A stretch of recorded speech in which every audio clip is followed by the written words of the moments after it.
नमस्कार. लीनाचे स्वयंपाकघरमध्ये मी लीना आपलं स्वागत करते.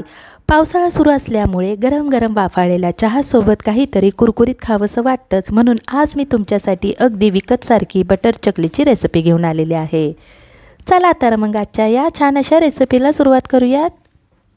एका भांड्यामध्ये 3 वाटी तांदळाचं पीठ घेतलं आहे. तांदळाचं पीठ चाळून घ्यायचं आहे. 1 वाटी दळलेली भाजक्या डाळीचं पीठ घेतलं आहे. भाजक्या डाळीचं पीठसुद्धा आपण चाळून घेणार आहोत. भाजक्या डाळीच्या पिठाचं प्रमाण खूप जास्त झालं तर चकली आपली कोरडी किंवा कडक होऊ शकते, तसेच चकली पाडताना ती तुटूही शकते. त्यामुळे प्रमाण घेताना वाटी किंवा कपाचं घ्यायचं आहे. आता चकली खमंग आणि कुरकुरीत होण्यासाठी काही मसाले घालूयात. 1 टीस्पून जिरे, 2 टीस्पून तीळ, 1 टीस्पून ओवा, 2 टीस्पून मीठ, बटर छोटा अर्धा चमचा, ताजं दही छोटा अर्धा चमचा घालूया. बटर आणि दही घातल्यामुळे चकली बाहेरून कुरकुरीत आणि आतून हलकी होते. चव अधिक चांगली होतेच, पण अगदी बेकरी स्टाईल लागते. बटर जास्त झालं तर चकली तळताना तुटेल किंवा तेल जास्त शोषून घेईल. दही जास्त झालं तर चकलीला आंबट चव येईल आणि ती तळल्यानंतर मऊ होईल. म्हणून बटर आणि दही छोटा अर्धा चमचाच घालायचा आहे. 1 टीस्पून लाल तिखट, अर्धा टीस्पून हळद, 8 ते 10 मिरे जाडसर कुटून घेतलेला आहे. 1 टीस्पून धने पावडर घालूया. हाताने व्यवस्थित मिक्स करूया. मिक्स करून झाल्यावर पिठाचे मुटके तयार झाले पाहिजेत.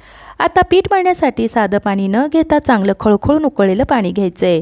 एकूण 4 वाटी आपलं पीठ आहे, त्यामुळे 3 वाटी खळखळून उकळलेलं पाणी घ्यायचं आहे. पाणी गरम असल्यामुळे चमच्याने मिक्स करून मग हाताने पीठ मळायचं आहे. पीठ फार आपल्याला मऊ मळायचं नाही आहे. चकल्या पाडताना त्या तुटतील किंवा त्या तळल्यानंतर मऊ राहतील. बघा, पिठाला सुरेख रंग आलेला आहे. इतकं घट्ट पीठ आपल्याला मळायचं आहे.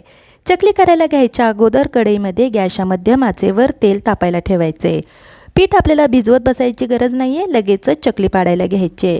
साच्यामध्ये आता पीठ घालूया आणि याच्या चकल्या पाडून घेऊयात. चकली पाडल्यानंतर सुरुवातीचे आणि शेवटचे टोक चिटकून घ्यायचे, नाहीतर तळताना त्या तेलामध्ये तुटू शकतील.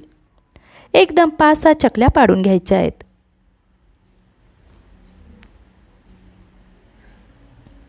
हे बघा, या पद्धतीने चकलीचं शेवटचं आणि सुरुवातीचं टोक चिटकून घ्यायचं आहे.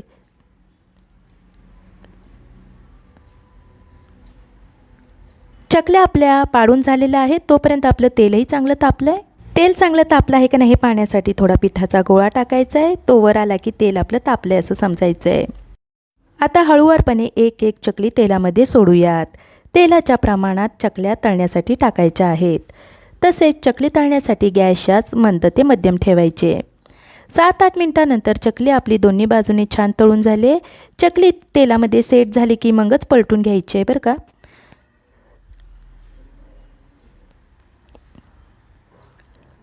बघा, चकल्यांना खूप सुरेख रंग आला आहे. आता याच पद्धतीने आपण सर्व पिठाच्या चकल्या पाडून तळून घेणार आहोत.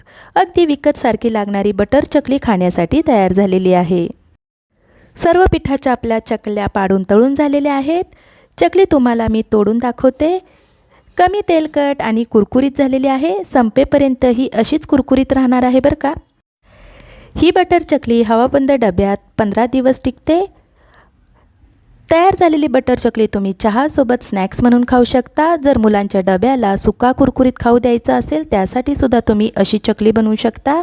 अशी बटर चकली तुम्ही नक्की बनवून बघा, तुम्हाला जरूर आवडेल. मला आशा आहे आजच्या या रेसिपीची तुम्हाला थोडीफार मदत झाली असेल.